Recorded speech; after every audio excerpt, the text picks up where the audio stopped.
Welcome to episode number 8 of Foreign Object. I'm your host, CJ Werleman. Today we are talking about a topic you will not find anywhere in the US mainstream media: life in Gaza. Americans, by and large, are utterly and completely bewildered when it comes to understanding the conflict in Israel and the occupied territories. But it's not their fault.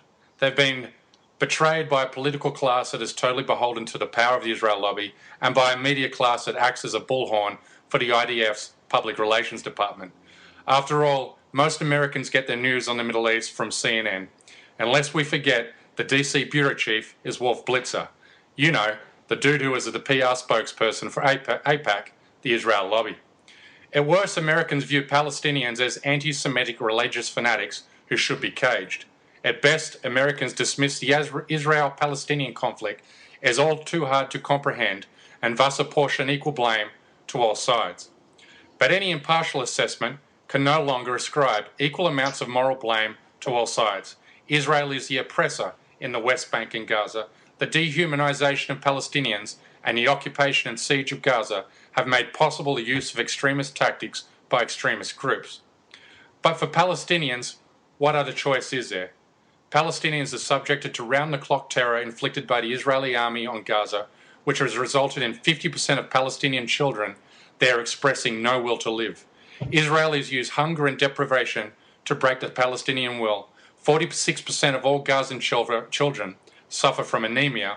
Malnutrition affects 75% of Gazans, and Israel continues to steal land and build Jewish settlements on territory that is rightfully owned by the Palestinians in both Jerusalem and the West Bank.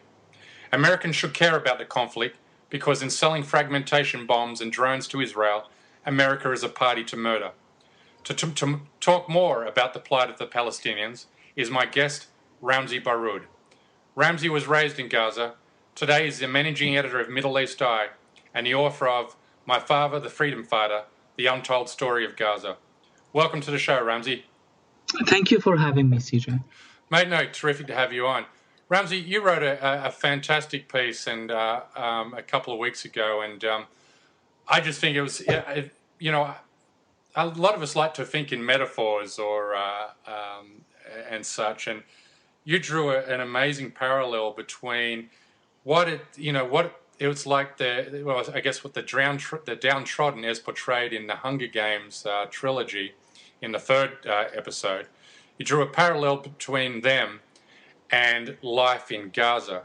For the benefit of my audience, can you give a brief summary of that piece? Well, the idea behind the piece is that I went and I saw the movie with my kids, and as I was watching it, it immediately hit me in one of the scenes as Katniss basically was standing in front of the rebels in one of the districts that was completely destroyed, and I think it was District 12. And that particular scene, as she stood there and just gazed at the immense destruction, just Gaza just flashed in my head. And as if the author of that piece, Susan Collins, the author of the Hunger Games trilogy, is in fact writing the story of Gaza. The parallels were incredible. The language that was used by the capital, those are the people who are controlling the districts, and to the point of complete dehumanization of the people of the districts, very much reminded me of Israeli leaders.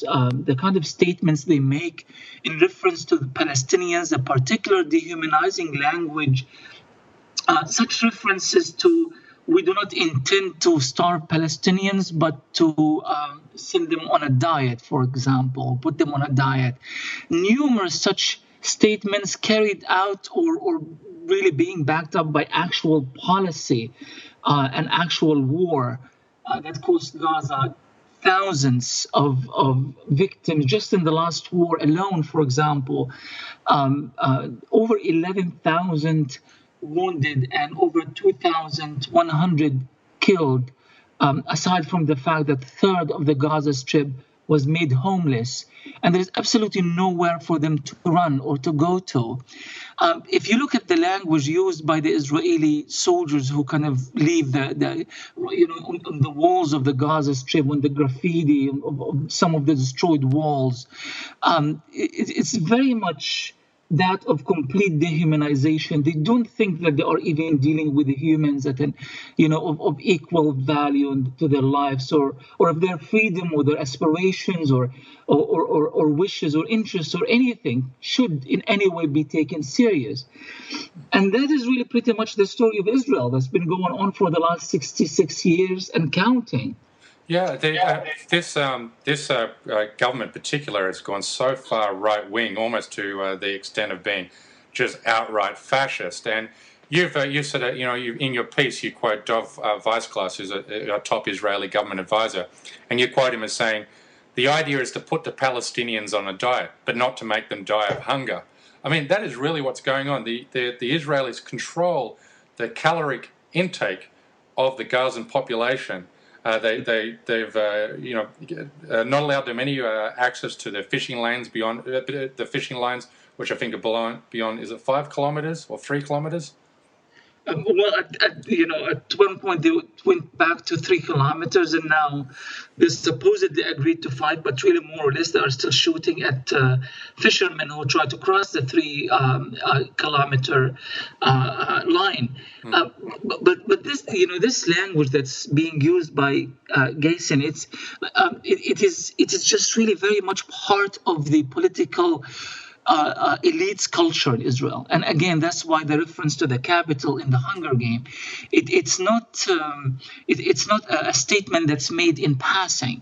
Initially, when that statement was made and many of us quoted it, it appeared as maybe we're exaggerating a bit. I mean, he doesn't necessarily represent the Israeli government and so forth and so on. So it was more or less kind of dismissed by them.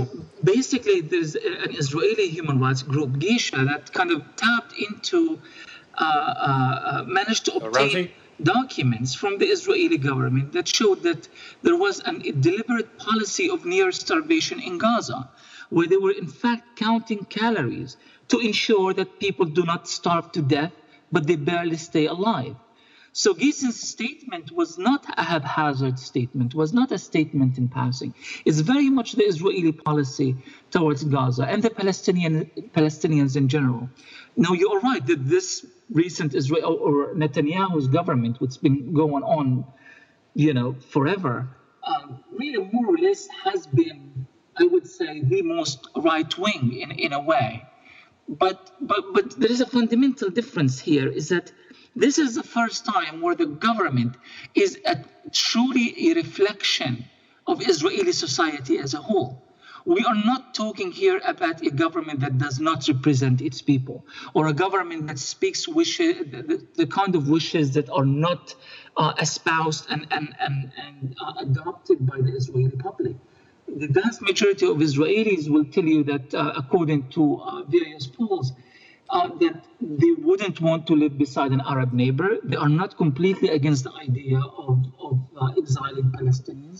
So when you see Israeli officials using that sort of language, you can be assured that this is not something that is entirely alien to the political discourse that is being used more or less by the ruling class within Israeli society.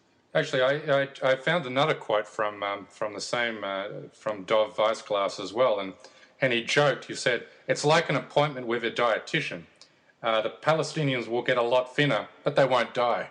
I mean, that is the most macabre thing I think I've ever heard from any individual, from any other government. And look, I know it's lazy to draw any reference or parallel to the Nazis. That's always intellectually very lazy. But how can anyone impartially not look what's happening in Gaza today and not be able to A, compare that to the Warsaw Ghetto, B, compare the current Israeli government to a fascist entity, and C, not compare what's happening, in South Africa, in the Israeli part of South Africa, to what's happened in 1980 South Africa?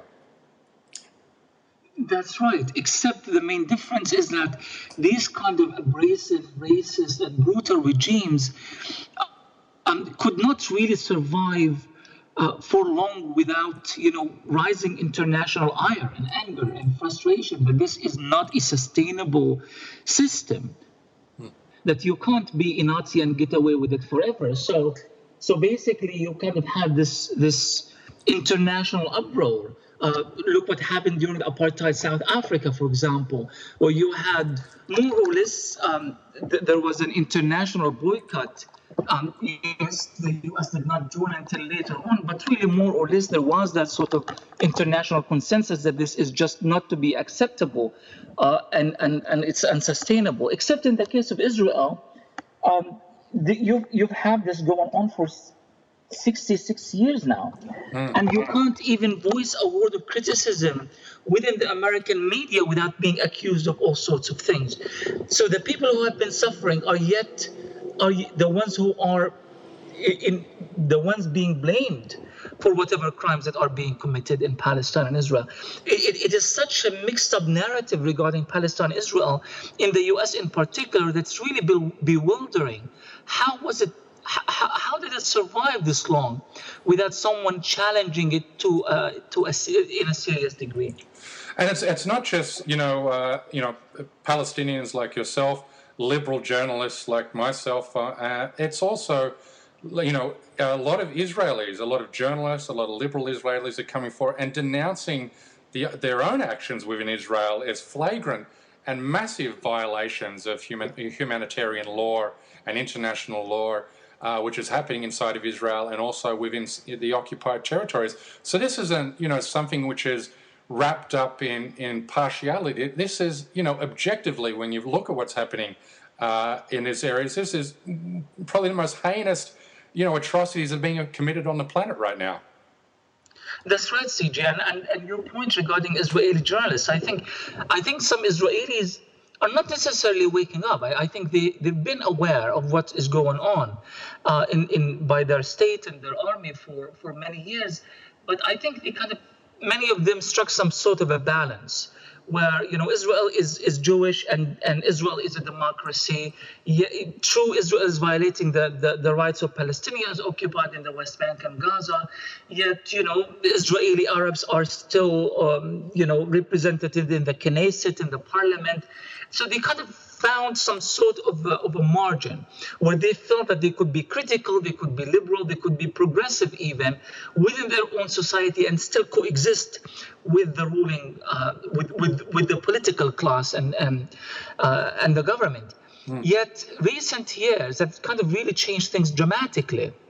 Because even that balance now, Netanyahu is veering off that balance completely. Now he's passing a law in the Knesset that calls Israel a Jewish state, period, where democracy is no longer a requirement for the identity of that Jewish state, where dissent even within Jewish groups within Israel itself is no longer to be allowed and could be considered an act of treason, where NGOs can no longer acquire funding if their work is in any way directed towards supporting Palestinians or showing any sort of sympathy to Palestinian causes and so forth. And I think that's where really Netanyahu began losing a strand of his own society. I wouldn't say it's a very significant strand, but it definitely the one that kind of, again, managed to find some sort of kind of a deal where they would continue to be Israelis and very much proud of it, yet at the same time enjoy and bask in the glory of being liberal and progressive. That balance and that equation is no longer there. It's either you acknowledge Israel as a Jewish society with all of the problems and the ills and the mischievous behavior of Netanyahu, or you will have to say no to it. Yeah, and they're also silencing any criticism from within. I mean, Richard Falk, who was a Princeton University law professor, and he wrote the UN report on human rights in the occupied Palestinian territory. And now he was silenced and also expelled. He's Jewish and was expelled from Israel after he wrote the following about Gaza. He said, There is no structure of occupation that endured for decades and involved this kind of oppressive circumstances. The magnitude, the deliberateness, the violations of international humanitarian law, the impact on the health, lives and survival, and the overall conditions warrant the characterization of a crime against humanity. This occupation is the direct intention by the Israeli military and civilian authorities. They are responsible and should be held accountable. He wrote that and was booted out of the country. That's right, Dr. Matt Gilbert is another courageous human being who has spent a lot of time in Gaza trying to help and save lives, and now he has been basically disallowed from entering Gaza per the Israeli government decision a few weeks ago.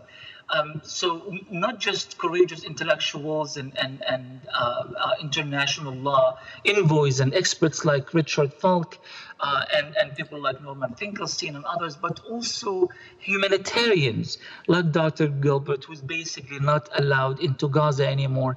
So the fig leaf, where Israel tried to appear at times to be accommodating, not to raise too much attention and bad publicity, that's not there anymore.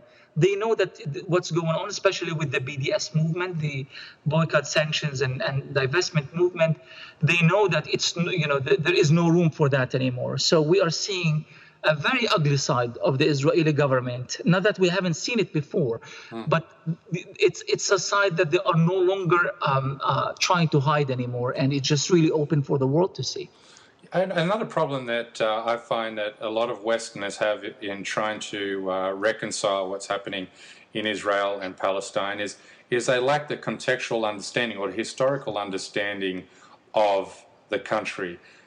In their minds, in most people's minds that I've spoken to, the UN came up to an agreement where all parties agreed, okay, this is, the Palestinians would get this territory and the Israelis would get this, and they would all coexist and under the terms of that agreement.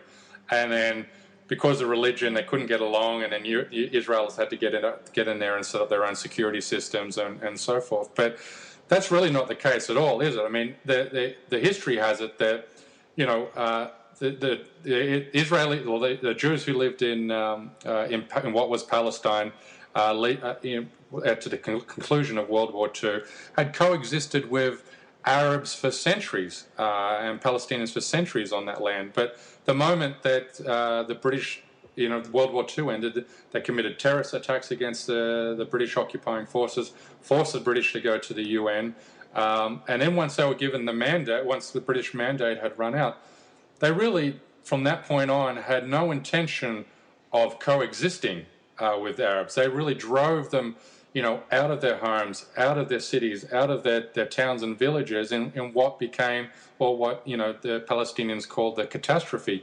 And this is what I find is interesting, that the Jews will say, will rightfully denounce Holocaust deniers, but Israel has made a policy, almost a domestic policy, to deny that catastrophe ever existed in Israel. So this double standard is horrific. And you have to be fully aware of it, CJ, in order for you to realize how horrific it is.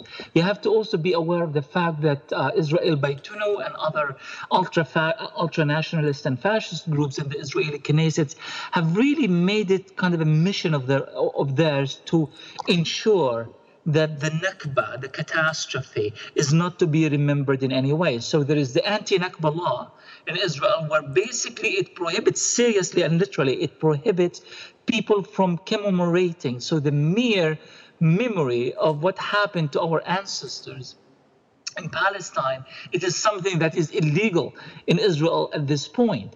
The names of the streets and cities and towns and villages, they are the Arabic version, the original name of these villages, which is in Arabic, is now being, no longer an Arabic version is allowed, only Hebrew and English. So there's every attempt really at kind of removing, kind of completely extracting that memory, because they know ultimately, in order for you to understand what's going on in Palestine, Israel, you don't need to be looking at Islam versus this. You don't need to be looking at clash of civilizations and all this Fox News nonsense. What you really need to be looking at, you need to be looking at the history of this conflict.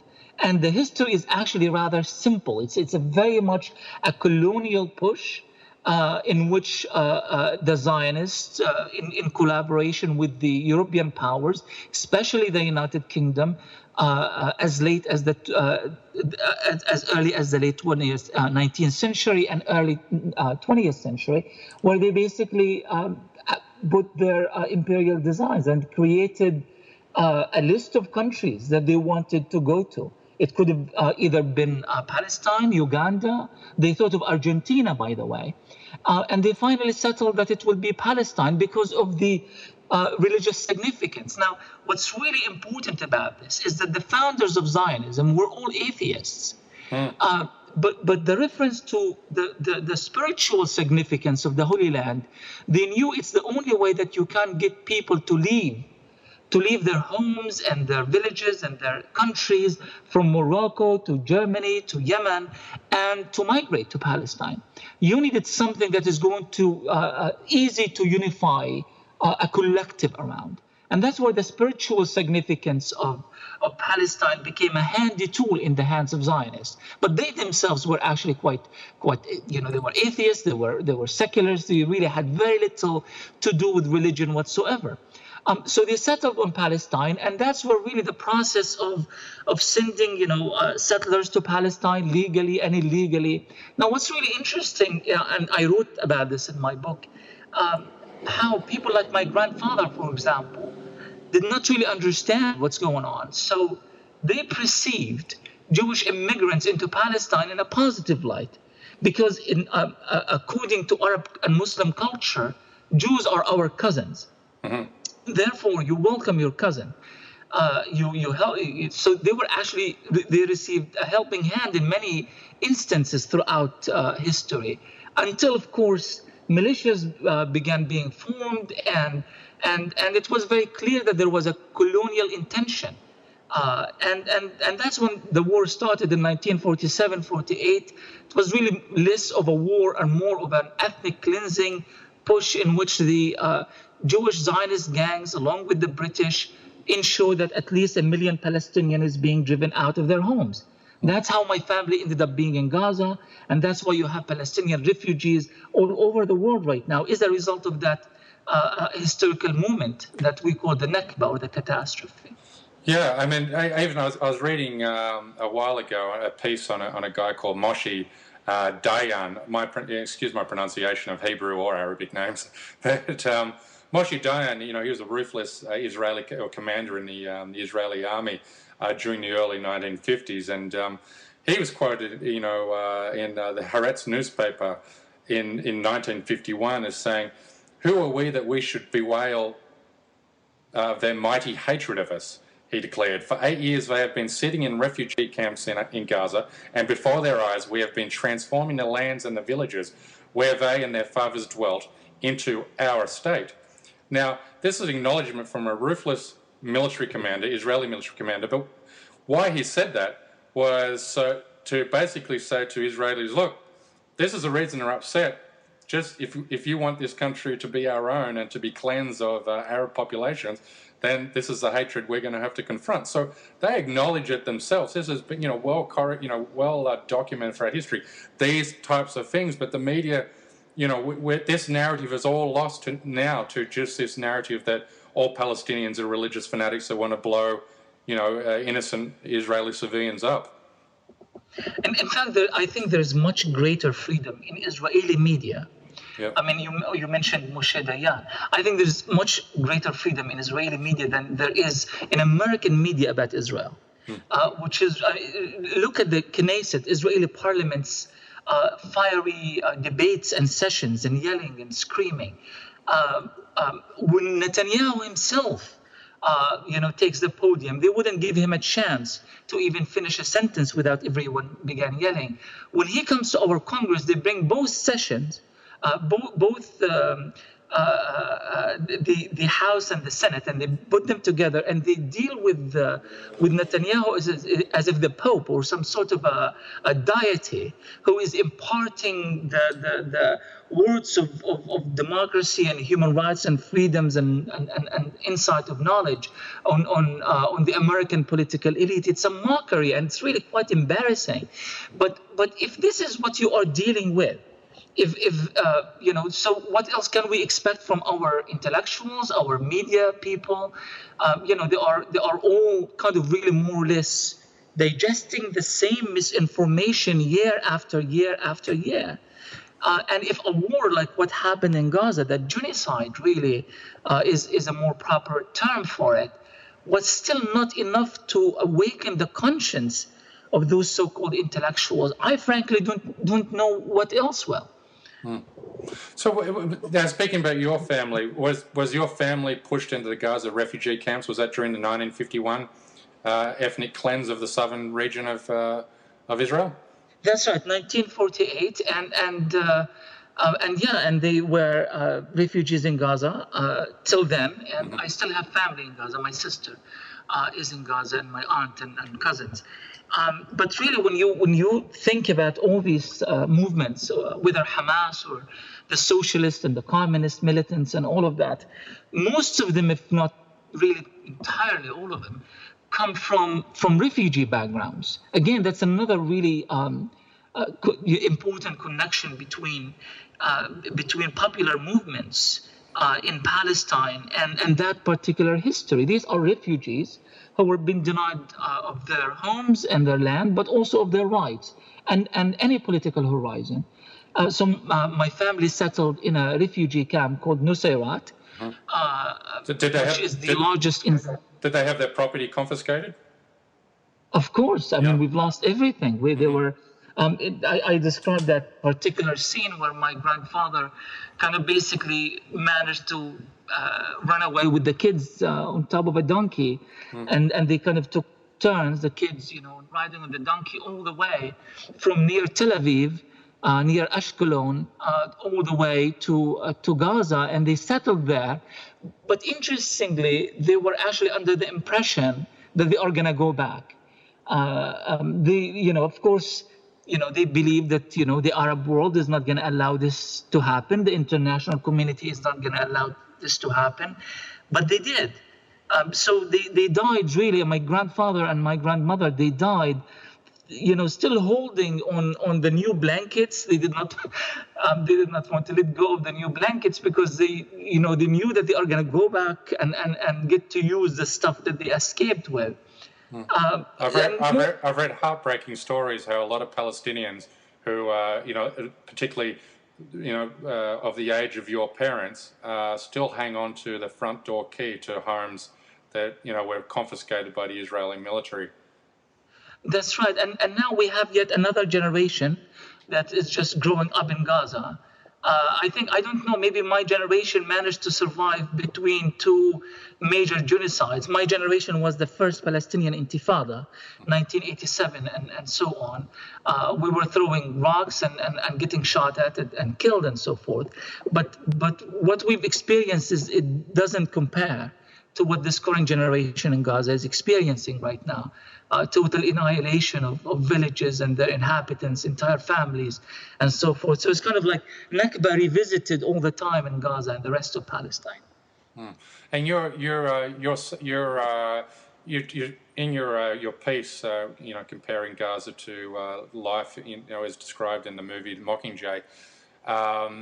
You tell of a heartbreaking story of your best friend Raid, who was shot and killed by Israeli soldiers. Can you speak to that a little bit? That's right.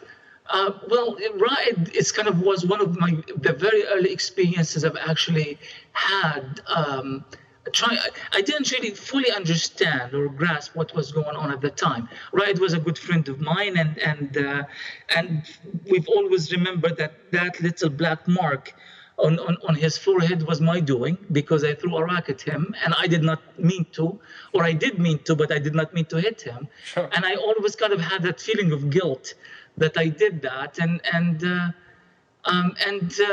During what we call the Eid massacre, Eid is a Muslim holiday,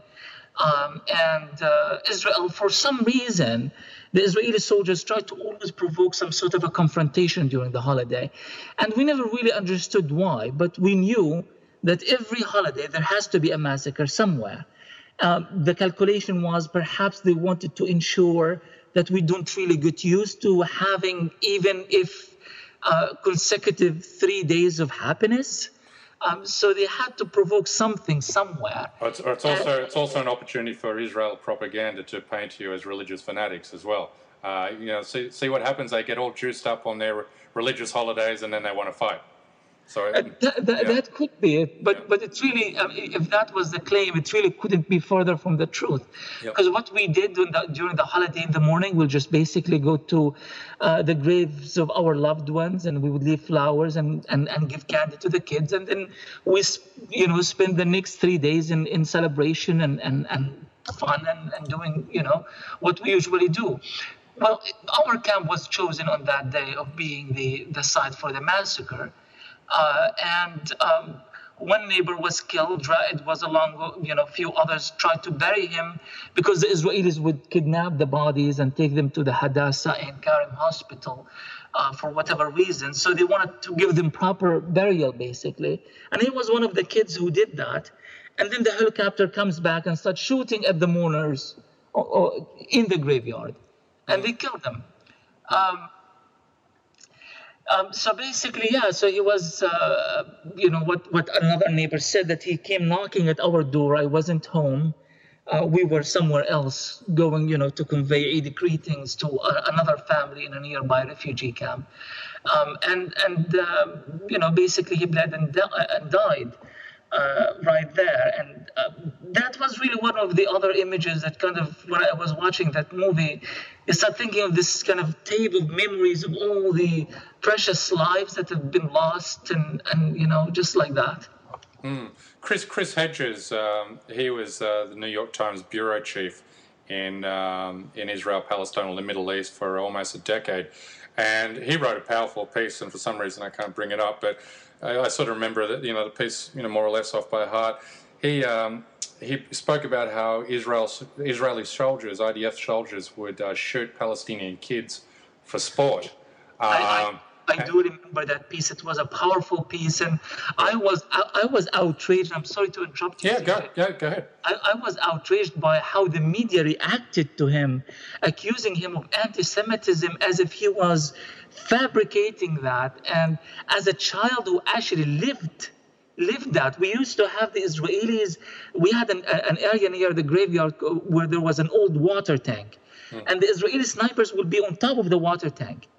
And they would try to kind of, gesture to the kids or try to kind of, create some sort of a situation where the kids would come from the alleyway into the open area in front of it, and they would actually shoot at them for sports.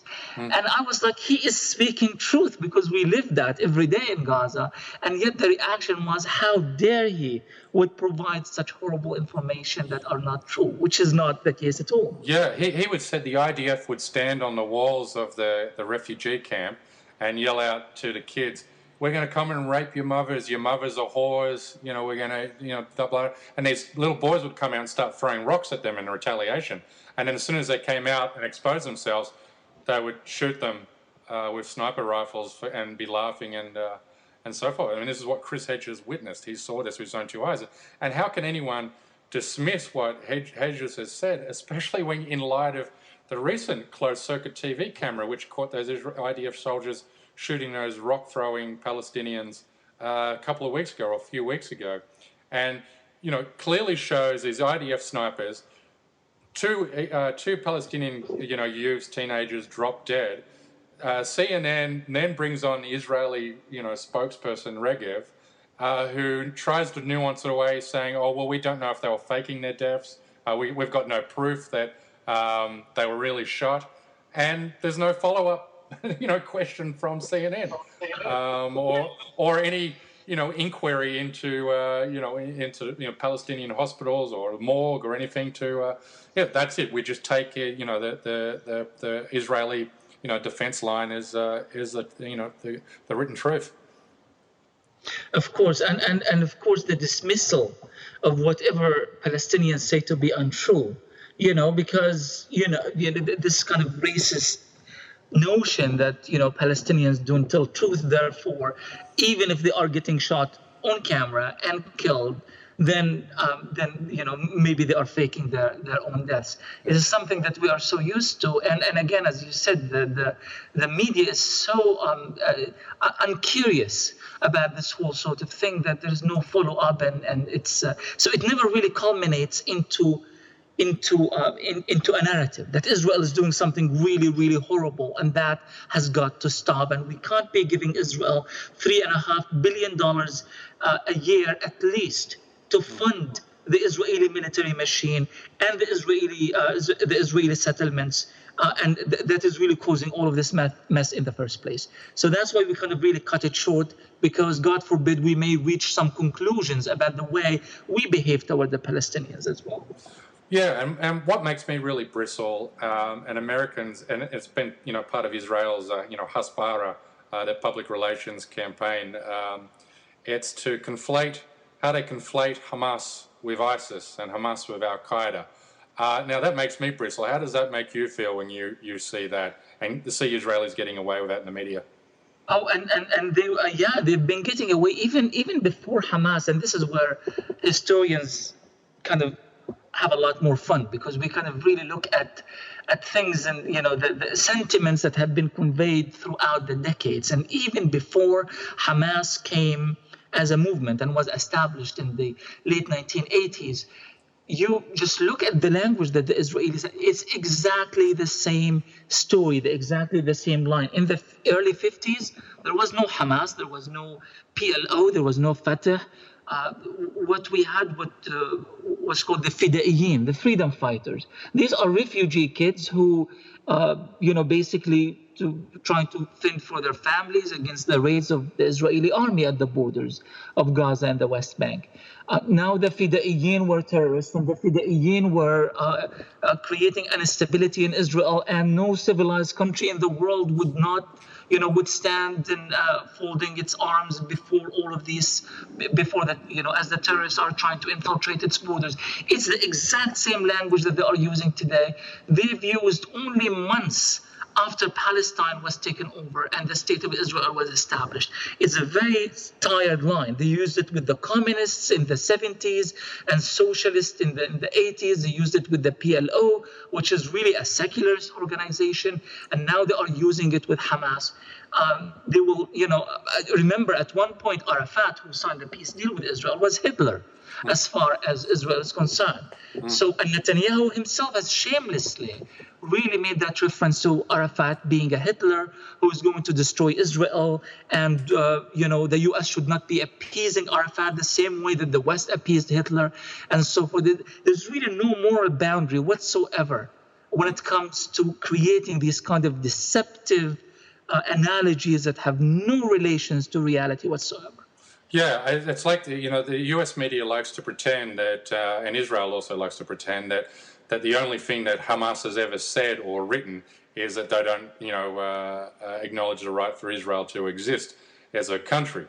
I mean, Hamas has said a lot more than that, and they wrote that in what was 1967. Was it the original Hamas charter?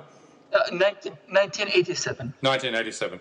But what I found is really interesting, and I read this in Max Blumenfeld's book, Goliath, Life and Loathing in Greater Israel. And in one story, he sort of gives you the background of how Hamas was founded. And he speaks about this Palestinian by the name of Abdel Aziz al-Rantisi. That's right. Yeah, and he says, in the refugee camps of Khan Yunis and Rafah, and I'm quoting here, Israeli soldiers rounded up all men aged 15 to 55, herded them into open lots, beating many along the way with wooden clubs, then lined them up against concrete walls and executed them by the dozens. Israeli forces killed as many as 275 unarmed civilians in Khan Yunis. Days later in Rafah, the army massacred 111 additional civilians. Now, one of those civilians killed was Rantisi's uncle, and And he wrote at the time, and he said, I was just 9 years of age. It left a wound in my heart that can never be healed. I'm telling you a story, and I almost crying. They planted hatred in our hearts. When Ramzy came of age, he helped found Hamas, the Islamic military and political faction of the party which currently rules the Gaza Strip. So, these extremist groups, and if you want to at least call Hamas an extremist group, they're founded in the repression and the occupation, and this is what the Westerners don't get. They don't understand the motive of revenge, at the very least, because when you live a privileged white suburban life in Australia or America or Britain, you don't really understand what real repression, real oppression, and real dehumanization feels like. And certainly no one my age in Australia or America has witnessed massacres or genocides in their own country. These are concepts foreign to us, but it's this inability to put ourselves in the shoes of the downtrodden and just quickly dismiss them, Hamas, as terrorists and religious fanatics. There's never going to be a solution to these complex problems when we talk in such simplistic, sloganeering terms.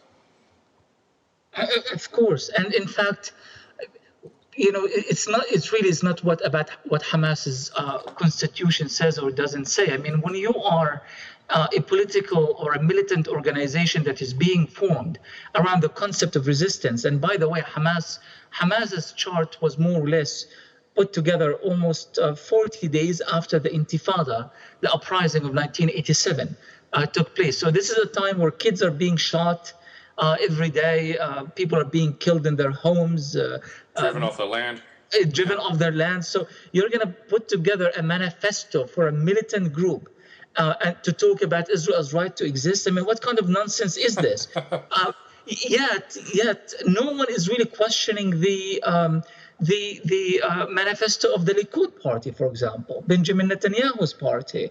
I mean, have you read it? I mean, it's a complete ethnic cleansing of Palestinians. Look at the Israel Beitenu, that of Avigdor Lieberman's party. Oh my God! Look at in fact, there was a new plan that was just put together by Avigdor Lieberman and another party, published on Facebook a couple of days ago, just talking about the Israeli vision for peace.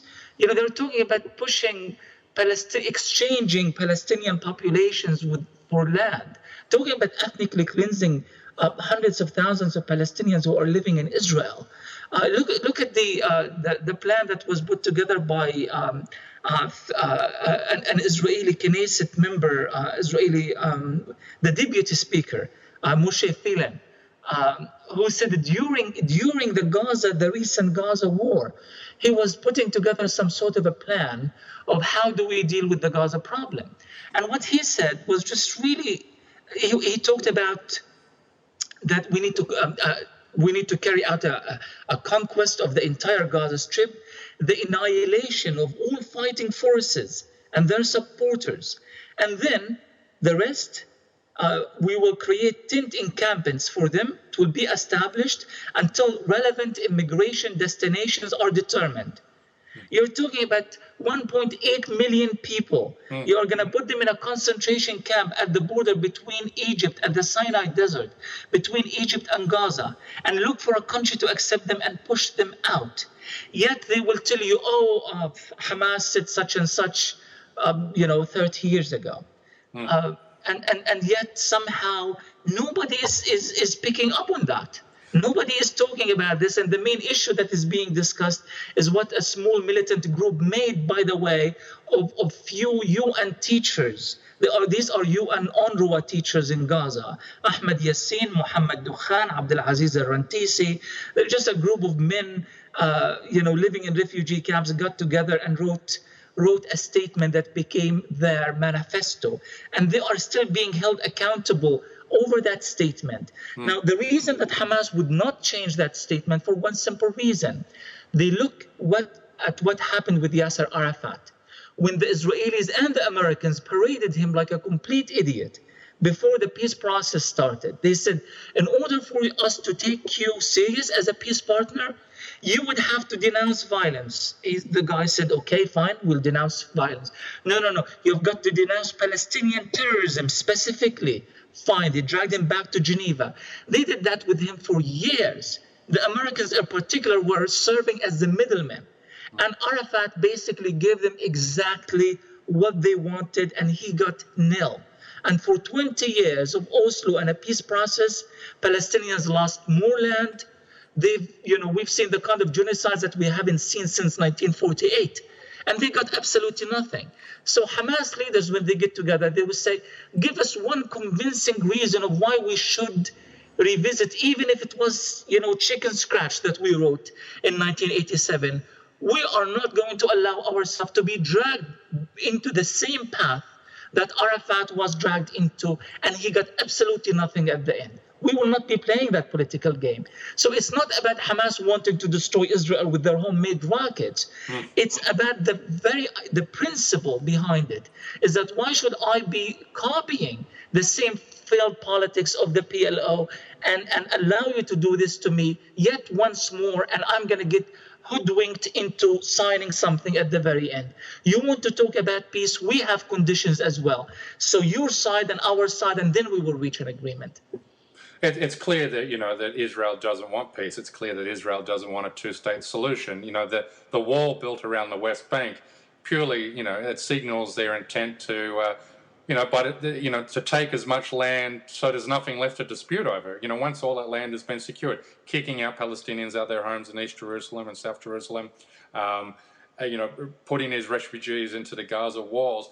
Not only is there not going to be land any left, well, as soon as there's going to be no Palestinians left. And you're right, there's double standard, but Western media still holds Hamas accountable for what they wrote in 1967 as the charter, as basically what is a freedom movement, and nobody holds the accountable what has been said by the current Israeli government, and particularly the Avigdor Lieberman, who is a monster by any measure. And it's interesting, Max Blumenfeld, I remember he's written about this, and he said he believes kind of a tipping point. It's never been Israel's intention to cohabit Israel or Palestine with the Palestinian Arabs. It's always been their intention from day one to drive Palestinians out of the country or into behind securitized walls. But he said the language now, that has always been covert. Now it's just out in the open. Now you've got racial purity laws which resemble the Nuremberg laws in Germany in the 1930s. And he believes that the changing point has been the influx of Russian refugees into Israel. And I think I remember he cited one poll which said that 77% of Russian immigrants to Israel believe that all Arabs within Israel should be sent out, have their property confiscated and sent out of Israel altogether. So that has given, it seems to be that's been the difference in giving their political cover to these ultra-nationalistic, very right-wing policies of the current government. And to the extent, CJ, and I do agree fully here with Max, to the extent that we have seen, we are forced as writers, as reporters, we are forced to redefine Israeli politics in any society, in any political society. You have the right wing, the left wing, you have the radicals, and you have the nationalists, or whatever you want to call them. In Israeli society, the center has been constantly shifting, to the extent that Avigdor Lieberman, who was at one point being called a fascist, but now in more recent elections, and I think in the next elections we're going to even see more of that, there are people who are even more fascist than Lieberman, to the extent that he is now being downgraded into something else. That we would actually refer to Tzipi Livni as a dove. I mean, imagine Tzipi Livni, this is the woman who carried out the caste-led war on Gaza, 2008-2009, killing 1,450, injuring 5,500. And the reason that she gave the media at the time, she said, we wanted to make it clear to Palestinians that if you fire one rocket, we are going to go wild in Gaza. And she carried out the genocide that she did, to the extent that there are people trying to bring her to international justice because of what she has done. And she ran away from Britain a few years ago in the last moment because there was an order of her arrest. Now, in Israeli society, she's a dove in comparison to that crowd. So this is what we are dealing with here. Is not just the political class in Israel, but the society that is feeding upon that class, and that class is feeding upon them. And that's really the real danger. This is not about coercing Netanyahu to do 1, 2, 3. This is not about twisting arms. It's not about finding a political deal. It's about the fact that it's almost too late for the society to reverse that kind of racist mentality that does not allow for any degree of coexistence with the Palestinians. What does the future look like for the Palestinians? I think as far as Palestinians are concerned, I mean, forget about Mahmoud Abbas. I mean, this man is basically counting time. He is existing in the West Bank simply because Israel finds him necessary. If Israel does not provide Mahmoud Abbas with the kind of support and validation that he needs, and without American and Arab money, Mahmoud Abbas will not survive for a day in the West Bank. And I really do mean that literally. He would not survive for a day. So this is kind of a temporary thing. Mahmoud Abbas does not really represent the Palestinian people. He's running with an expired mandate, an election of 2005, never renewed.